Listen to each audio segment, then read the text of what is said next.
Un pas sur scène. Bonjour à toutes et à tous, bienvenue pour ce nouvel épisode. Aujourd'hui, dans le podcast Un pas sur scène, nous allons accueillir Marlène Pérez, qui est coach vocal, mais pas que. Pour aujourd'hui, on va vraiment parler de cette casquette-là. Je pense qu'on va avoir plein d'autres épisodes tous ensemble. Bonjour Marlène.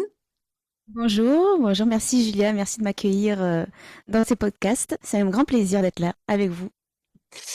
Alors Marlène, comme d'habitude au début des épisodes, quand j'invite quelqu'un, j'aime beaucoup lui demander de se présenter, présenter ton parcours un petit peu, voilà, en quelques minutes. Qu'est-ce que tu aurais envie de nous dire sur toi?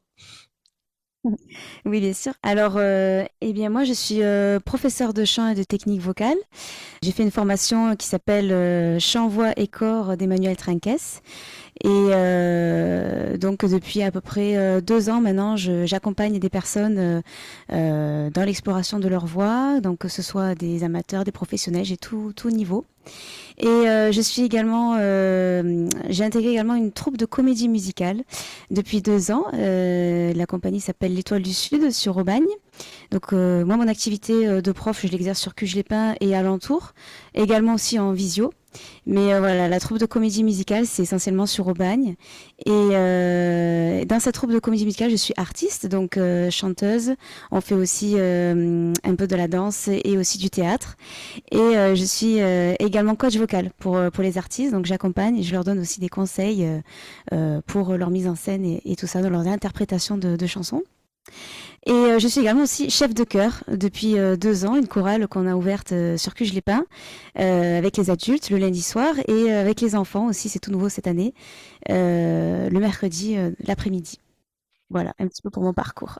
Un sacré parcours et justement donc quand on en avait un peu discuté, hors antenne, je t'ai dit: «Tu as beaucoup, beaucoup, beaucoup trop de casquettes, beaucoup trop de choses à dire pour un seul épisode», donc c'est pour ça, je pense on va avoir le temps d'explorer beaucoup de choses, je pense, sur plusieurs épisodes avec tout ce que tu as à nous raconter, d'autant que tu as vraiment des choses très intéressantes à partager et notamment sur, tout ce qui va être technique vocale. Donc ça va vraiment être le sujet central pour notre épisode d'aujourd'hui. Alors toi, on est bien d'accord, tu es rentré par le chant dans un premier temps au niveau des arts de la scène. C'est le chant ton outil principal, on va dire? Oui, tout à fait. Tout à fait. Moi, j'ai toujours aimé chanter depuis toute petite. J'avais commencé à prendre des cours de chant il y a quelques années avec différentes écoles, différents professeurs, ce qui m'a donné vraiment envie de trouver en fait des nouveaux outils, comprendre comment fonctionne la voix. Eh bien, c'est la formation de CVC qui m'a permis de comprendre comment fonctionne notre instrument, hein, qui est notre voix, que ce soit en voix parlée ou en voix chantée. C'est très intéressant de comprendre comment ça fonctionne. Et du coup, tous ces outils, en fait, sont aussi tous en lien avec des recherches scientifiques. C'est en fait des nouvelles méthodes qui sont, comment dire, trouvées. C'est des nouvelles, des méthodes récentes, voilà, si je peux dire ça comme ça. Super. Eh bien justement, en parlant de méthode, en parlant outils, tu nous expliquais là à l'instant que tu donc que tu fais des accompagnements, pardon, en individuel ou en collectif. Et ça consiste en quoi alors concrètement, ces accompagnements, ce coaching vocal? La base, c'est en fait tout un accompagnement qui va s'adapter en fonction de la personne déjà. Donc déjà, ça va être d'analyser dans un premier temps, de faire une analyse aussi bien auditive que visuelle, c'est-à-dire je vais écouter en fait la voix et essayer de trouver les verrous qui peuvent être en lien. Ça peut être des verrous corporels, le verrou mental ou en fait on va essayer de trouver un équilibre aussi en analysant ces verrous pour ajuster la voix et pour proposer des outils qui sont adaptés en fonction de ses besoins. Et pour cela, en fait, on va tabler sur 5 sphères. Donc, on a la sphère du corps, la sphère au niveau du larynx, au niveau de l'accollement des cordes vocales, la sphère de la respiration, comment doser, trouver un équilibre sur la respiration. Ensuite, on a la sphère de la résonance, comment développer augmenter la puissance de la voix avec, alors on dit les résonateurs, mais c'est surtout le conduit vocal, un seul conduit en fait, tous les espaces en fait qui occupent au-dessus du plan des cordes vocales. où le son en fait va se propager, être amplifié et modulé. Voilà ce qu'on appelle la résonance. Et la dernière sphère, c'est le mental, qui peut aussi également apporter certains verrous dans le corps et au niveau de la voix lorsqu'on a certaines émotions ou certaines pensées limitantes aussi, j'y arriverai jamais. Voilà, donc tous ces peurs en fait qu'on peut avoir ou le trac ou voilà, ce genre de choses. Donc essayer de trouver en fait un équilibre entre ces 5 sphères, ça va être l'une des premières choses à établir avec les verrous qui seront analysés en même temps. Et alors là, tu as dit un truc super intéressant, c'est que tu décèles ces verrous à la vue ou à l'ouïe. Concrètement, ça veut dire quoi? Comment tu fais? Tout à fait, parce qu'on peut faire une analyse auditive lorsque la personne chante par rapport au débit d'air, par rapport à un manque d'accollement au niveau des cordes vocales, par rapport en fait, il y a plein de signes en fait qui nous permettent d'analyser ça et on peut analyser du coup les tensions qu'il peut y avoir peut-être au niveau de l'abdomen, au niveau de la mâchoire, au niveau de la gorge, au niveau de enfin, plein de choses. En fait, le corps est lié à la voix, donc et c'est des choses après qu'on va venir essayer de libérer progressivement pour libérer la voix et le corps, quoi. Ouais, c'est vraiment impressionnant à quel point l'art en général est hyper libérateur au niveau du corps, quoi qu'il arrive. En fait, c'est vraiment le truc qui nous permet de nous reconnecter au corps directement. C'est un peu comme le sport en fait, hein. T'as vraiment pas le choix que d'être hyper à l'écoute de tes capacités, de ce que tu es capable de faire, c'est tes capacités, c'est la même chose de connaître tes limites et surtout d'expérimenter, d'essayer et de s'entraîner. Toutes les personnes qui utilisent leur voix, d'une manière générale, sont considérées comme des sportifs, surtout dans l'usage quotidien. L'image, en fait, qu'on peut avoir du sportif d'une manière générale, c'est que le sportif, il va s'échauffer avant de commencer son activité, hein, ce qu'il doit faire. Donc, le chanteur ou la personne qui utilise sa voix devra faire la même chose, c'est-à-dire échauffer la voix avant de commencer avec les outils, du coup, qui auront été donnés. Parce qu'en fait, c'est donc justement rééquilibrer la voix, mais aussi développer une force musculaire interne et relâcher les muscles qui n'ont pas à être sollicités. Donc ça va être ça aussi la pratique au quotidien des chanteurs et dans le développement musculaire. Et ensuite, c'est par la répétition. La pratique et la répétition du geste, que ce soit pour n'importe quelle chanson, parce qu'en fait, on va développer tout un circuit neuromusculaire, c'est-à-dire les connexions au niveau neuronal qu'on peut établir pour, par exemple, rééquilibrer au niveau de la respiration, relâcher les tensions et tout ça, et pour l'intégrer au niveau du corps. Et tout ça, c'est un cheminement que dans la pratique, le corps intègre. Au début, c'est vrai que quand on utilise un nouvel outil, on ne sait pas trop comment s'y prendre. Des fois, on est un peu perdu parce qu'on n'a pas l'habitude et le corps ne comprend pas trop. Et c'est dans cette pratique, la répétition et tout ça, que petit à petit, le corps met en place les choses et ensuite, lorsqu'on laisse faire, le corps a intégré. Et c'est comme ça, des fois, que la magie opère aussi. Donc voilà. Et après, donc ça, c'est pour l'échauffement. La pratique au niveau du chant, donc dans la chanson, parce que chaque chanson a son propre chemin neuromusculaire à mettre en place. Et ensuite, à la fin, ça va être tout ce qui est récupération vocale. Donc pareil, des outils à utiliser pour récupérer la voix, c'est-à-dire faire des massages au niveau des cordes vocales. Et oui, parce que bon, les sportifs, ils ont les kinés juste après ou les ostéopathes. Bon, nous, on n'a pas, donc il faut masser les cordes vocales. Et pour ça, il y a des outils à utiliser pour retrouver un peu de la détente au niveau de la voix et ne pas avoir de soucis autres, de pathologies vocales dans les années à développer. Donc voilà. Ouais, tout ça, ça fait vraiment partie de ce qu'on appelle l'hygiène vocale, c'est-à-dire de savoir vraiment faire attention, prendre soin de sa voix. Donc ça veut dire faire attention pendant qu'on l'utilise pardon, sur scène, mais aussi d'être capable d'en prendre soin en dehors de la scène pour qu'elle garde justement sa clarté, sa puissance, voilà, de savoir faire attention à son outil principal et régulièrement, quoi. Et du coup, toi, c'est quoi les petits tips que tu aimerais nous donner concernant l'hygiène vocale? Des choses auxquelles on pense pas toujours dans notre quotidien et qui pourraient pourtant beaucoup nous servir. Donc l'hygiène vocale, ça va être d'hydrater les cordes vocales. L'hydratation, elle se fait en 2 points. On a l'hydratation indirecte, c'est boire de l'eau. Ça, c'est voilà. Sauf qu'on l'appelle indirecte parce que l'eau ne va pas directement sur les cordes vocales. Comme les cordes vocales sont dans le larynx, juste au-dessus des voies aériennes, si l'eau rentre au niveau du larynx, on s'étouffe. Enfin, physiologiquement, c'est pas possible d'hydrater les cordes vocales comme ça. Mais donc pour hydrater directement les cordes vocales, on a ce qu'on appelle les inhalations. Alors il y a 2 sortes d'inhalations. Il y a soit les inhalations d'eau chaude, comme avec les petits appareils quand on est malade, vous savez, avec la tête, tu vois, la petite, avec l'eau chaude, et on inhale en fait l'eau chaude. Donc cette inhalation va permettre d'hydrater directement les cordes vocales. Ou alors il y a ce qu'on appelle les petits appareils, les inhalateurs, les nébuliseurs. Il y en a les portatifs qui marchent à pile. Et c'est un peu ce que les personnes asthmatiques utilisent pour faire des aérosols, des trucs comme ça. Voilà. Donc là, c'est vraiment des nébuliseurs juste en mettant un petit peu de sérum physiologique dedans. Et ça marche à diffusion à température ambiante en fait. C'est pas de l'eau chaude, c'est juste du sérum physiologique. Et pareil, on inhale cette vapeur d'eau salée à air ambiant.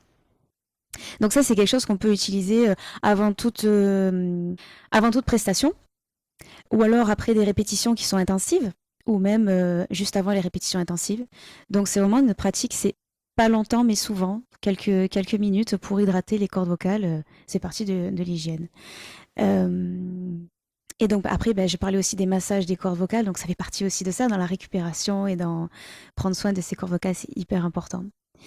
Et dans la santé vocale aussi, on a tout ce qui est éviter certaines boissons qui peuvent déshydrater, donc par exemple le café, donc la caféine, la théine, l'alcool aussi. L'alcool, en plus, c'est à double tranchant dans le sens où ça déshydrate, mais aussi, comme ça anesthésie un petit peu, d'une manière générale, on va dire, le corps. Bon, après, tout dépend, bien sûr, la quantité administrée, mais bon, ça... En fait, du coup, on a moins conscience de comment on utilise notre geste vocal au moment où on va faire la production de la voix. Donc, pendant la prestation. Il faut faire attention, voilà, de ne pas mal utiliser son geste vocal en ayant consommé un peu d'alcool juste avant les prestations. Voilà. Donc après, il y a plein d'autres trucs. Il y a aussi le tabac, il y a aussi qui peuvent assécher aussi les cordes vocales. Voilà, d'un point de vue au niveau de la santé vocale, ce qu'on peut relever.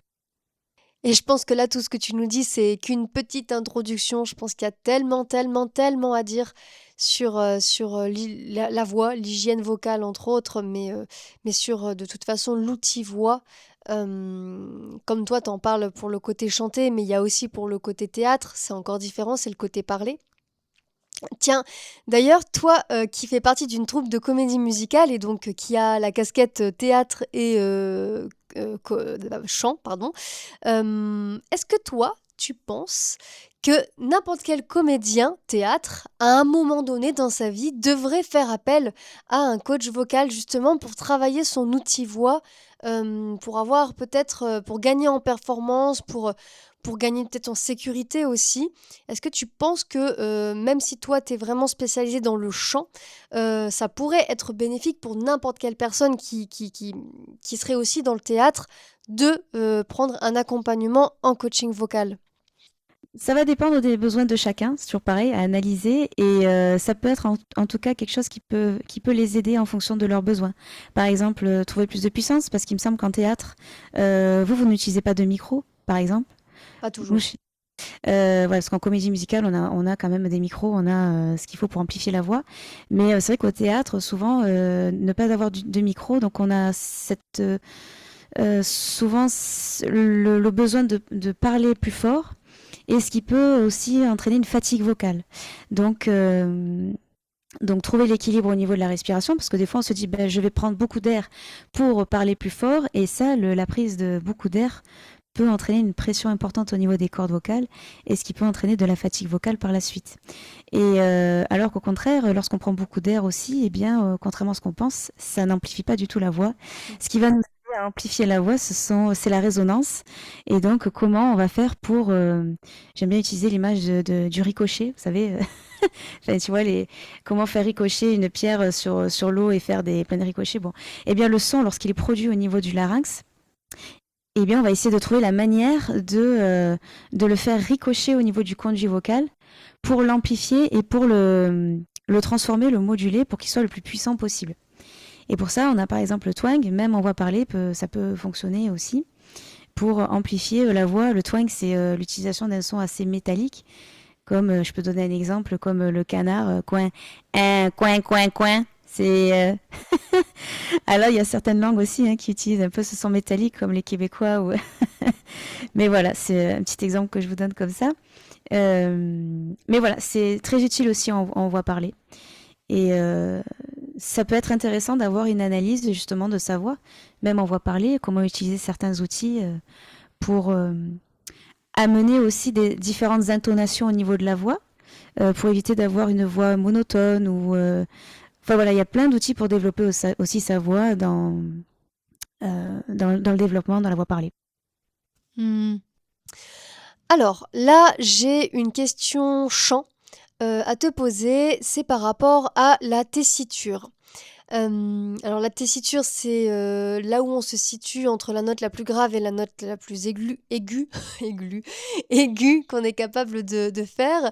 Et est-ce que cette tessiture, elle est bloquée entre guillemets à tout jamais? Alors je me doute un petit peu qu'il va y avoir des nuances là-dedans, mais est-ce que notre plus grave reste la note la plus grave entre guillemets pour toujours et notre plus aiguë la plus aiguë pour toujours? Ou est-ce que justement il y a possibilité de moduler et de gagner un petit peu en amplitude? Alors, la tessiture, d'une manière générale, c'est vrai qu'on a tous une limite physiologique, que ce soit dans les graves ou dans les aigus. Après, elle n'est pas figée dans le temps, dans le sens où,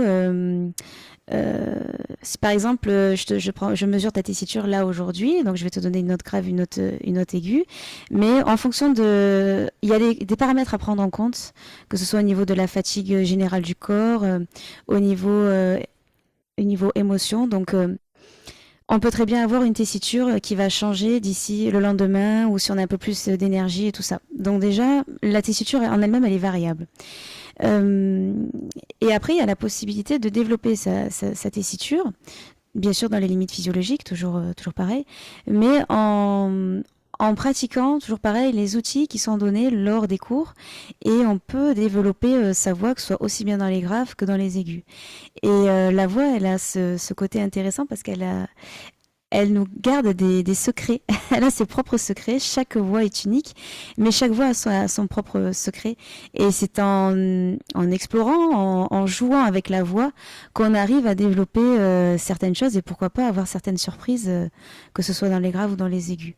Mais en tout cas, ce que je donne souvent comme conseil au niveau de la voix, c'est de pratiquer, d'être aussi bienveillant avec soi-même, parce que souvent on se dit je vais pas arriver, c'est pas pour moi, on se met un peu des limites aussi mentales, mais voilà, donc c'est de la pratique, la bienveillance et la patience, parce que des fois pour arriver à atteindre un certain objectif, eh bien il faut accepter qu'il y ait un certain temps pour que ça se développe aussi. Voilà. Mais l'idée, c'est de rester toujours dans la sécurité, dans n'importe quelle pratique, dans ce qu'on a envie de développer, que ce soit pour les graves ou pour les aigus, c'est de rester en sécurité dans la découverte et dans l'exploration. C'est s'amuser en fait dans l'exploration vocale. Ouais, c'est ça. Et puis là, on parle de technique depuis tout à l'heure, mais il y a un élément aussi hyper important, voire même indispensable à une vraie prestation de qualité sur scène, c'est que la technique ne fait pas tout.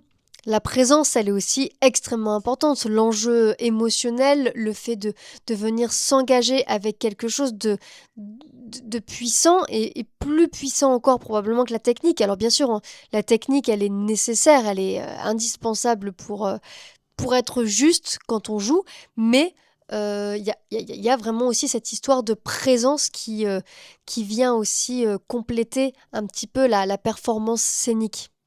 Tout à fait. La technique, elle aide beaucoup, donc à développer la voix. Elle aide à comprendre le fonctionnement de la voix et à voilà tout ce qu'on a dit juste avant.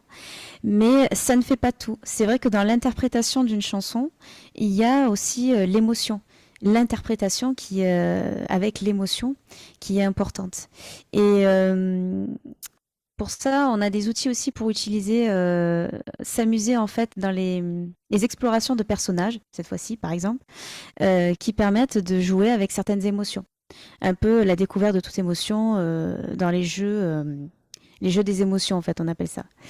Et sur scène, en fait, ce qui est, lorsqu'on monte sur scène, dans l'interprétation, en fait, l'idée, ça va être de se créer une sphère, d'une bulle, en fait, où on va se mettre à l'intérieur, où on va vraiment se concentrer sur l'émotion et l'intention de la chanson qu'on va interpréter, mais tout en s'oubliant soi-même. C'est-à-dire que la personne qui monte sur scène, ce n'est pas moi, c'est peut-être un personnage qu'on aura inventé ou quelqu'un à laquelle on va penser. Ou enfin, il y a plein de. Je pense que tu dois avoir aussi des outils là-dessus dans le théâtre. Mais voilà, en gros, ça va être de se mettre dans une sphère et s'oublier un peu soi-même pour jouer justement avec cette interprétation et marquer justement cette présence sur scène qui fait qu'on va venir apporter une émotion et transmettre quelque chose au public au moment de l'interprétation de la chanson. Oui, complètement. Nous, avec le théâtre, on insiste toujours, et surtout moi, je le dis beaucoup dans les cours, de ne surtout pas garder son identité. Je leur dis aux élèves régulièrement, non, tu ne t'appelles pas Claire si c'est Claire, par exemple, ou tu ne t'appelles pas Ludivine si c'est Ludivine. C'est vraiment de toujours venir chercher des noms de personnages, aller dans le fictif, dans l'imaginaire pour se détacher vraiment de notre personne que nous sommes, la personne que nous sommes, de notre quotidien. Quand on est sur scène, on est quelqu'un d'autre. On est vraiment, on rentre vraiment dans un univers différent et dans un personnage complètement différent. Et ça peut commencer bah, juste, oui, par le fait de se détacher de ce côté identité. Non, je ne suis plus un tel ou un tel. Et c'est ce qui permet en fait de lever les barrières de sa propre identité, justement, le stress et tout ça, de se dire je suis pas capable de, ou j'en sais rien, ou j'ai peur, le trac, la peur, enfin il y a plein d'émotions comme ça. Donc le fait de se mettre dans autre chose permet de lever ce verrou et de se dire ben en fait tout est possible. Donc je suis là, je monte sur scène, je m'amuse et voilà, je développe tout ce que j'ai à développer, tout ce que j'ai à transmettre quoi. C'est marrant, mon tout dernier épisode de podcast, justement, je disais ce fameux tout est possible sur scène à partir du moment où on respecte la sécurité. Donc, ce que tu disais tout à l'heure, bon, là, tu en parlais pour la sécurité vocale, mais c'est même la sécurité physique, hein, bien sûr. Et, je dis, et surtout le respect. La sécurité de soi et de l'autre et le respect de soi et de l'autre. À partir du moment où on fait ça, pour moi, sur scène, tout est possible. Tout à fait. Eh bien, écoute, je pense qu'on en a déjà dit beaucoup pour cet épisode. Si les auditeurs ont été absolument passionnés par tout ce que tu avais à raconter, bah, ne vous inquiétez pas, Marlène reviendra bientôt et elle aura plein d'autres choses à nous raconter. J'aime beaucoup terminer un épisode avec quelque chose pour clôturer. Alors, je t'ai proposé, soit tu me racontes une anecdote, une citation, ou tu me fais une démonstration, et toi, tu auras envie simplement de nous laisser une petite phrase de clôture. Alors, bah, je te laisse dire Mm. cette phrase pour terminer tout bellement cet épisode. Oui, merci. Mais moi, ce que j'avais envie de vous dire, c'est qu'en fait, que ce soit en voix parlée ou en voix chantée, c'est en osant explorer et jouer avec sa voix que l'on construit son identité vocale. Alors, faites une seule chose, amusez-vous. Have fun. Super, merci beaucoup en tout cas. Eh bien, merci beaucoup à toi, Marlène. Ben, on se dit à très bientôt parce qu'on aura plein d'autres choses à se raconter d'ici là. Merci à toi, Julia. C'était vraiment un plaisir d'être là et ben, je serais ravie de partager encore plein de choses parce que la voix est tellement, c'est un univers tellement vaste qu'on a énormément de choses à dire et c'est tellement passionnant que ben, je pourrais en parler pendant des heures s'il faut. Donc au plaisir de vous retrouver. Merci à toi et puis bah, à très bientôt. Ciao à tout le monde. Au revoir.